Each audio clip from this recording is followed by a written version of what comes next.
ជនពីកម្មវិធីនៅមានបទយោការមួយទៀតបាទដែលបទយោការជាបន្តទៅទៀតនេះគឺស្ដីអំពី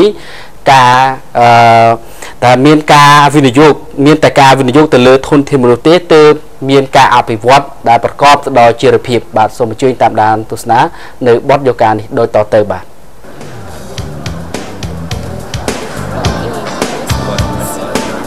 បច្ចុប្បន្នយើងសង្កេតឃើញថានិស្សិតខ្មែរកាន់តែច្រើនឡើងចាប់ដើមមានសក្តានុពលប្រឡងជាប់អាហារូបករណ៍ទៅសិក្សានៅក្រៅប្រទេសខ្ញុំខំប្រឹងប្រែងរយៈពេល12ឆ្នាំគត់ទើបខ្ញុំទទួលបានអាហារូបករណ៍បានតែរៀនហើយវាជាសំខាន់មែនតើណានៅពេលដែលយើងបានតែរៀនវាជួយឲ្យយើងអភិវឌ្ឍខ្លួនរបស់យើងឲ្យចំណេះដឹងហើយនឹងសមត្ថភាពរបស់យើងកាន់តែវាខ្ពស់ជាងមុនហើយក៏ជួយក្នុងការរួមចំណែកនៅការអភិវឌ្ឍសង្គមរបស់យើងអ្នកនាងហ៊ុយសុផាន់បានបញ្ចប់ការសិក្សានៅវិទ្យាល័យច្បារអំពៅក្នុងឆ្នាំ1996និងក្រោយមកក្នុងឆ្នាំ2000អ្នកនាងបានចូលបម្រើការនៅមជ្ឈមណ្ឌលឯកសារកម្ពុជាឬហៅកាត់ថា DCKM របស់លោកឆាងយុក្នុងនាមជាបុគ្គលិកផ្នែកហិរញ្ញវត្ថុបន្ទាប់ពីចិញ្ចឹមចិត្តដាក់បុកអាហារូបករណ៍ទៅសិក្សានៅក្រៅប្រទេសអស់រយៈពេលជាង1ទសវត្សរ៍ទីបំផុតសុភ័ណ្ឌបានសម្រេចដូចបំណងទៅរៀនថ្នាក់អនុបណ្ឌិតជំនាញគ្រប់គ្រងពាណិជ្ជកម្មមែនបើទោះបីជាមានបញ្ហាប្រឈមមួយចំនួនយ៉ាងណាក្តីមុនដំបូងខ្ញុំសប្បាយចិត្តប៉ុន្តែក្រោយមកខ្ញុំមានអារម្មណ៍ថាដូចជា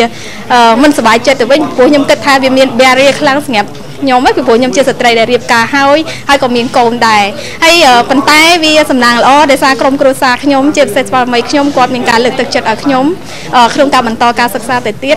សម័យបច្ចេកវិទ្យាយើងអាចប្រើ Skype យើងអាចទំនាក់ទំនងជាមួយនឹងស្វាមីខ្ញុំហើយខ្ញុំអាចជួបមួយកូនខ្ញុំជារៀងរាល់ថ្ងៃធ្វើឲ្យទំនាក់ទំនងក្រុមគ្រួសារយើងណា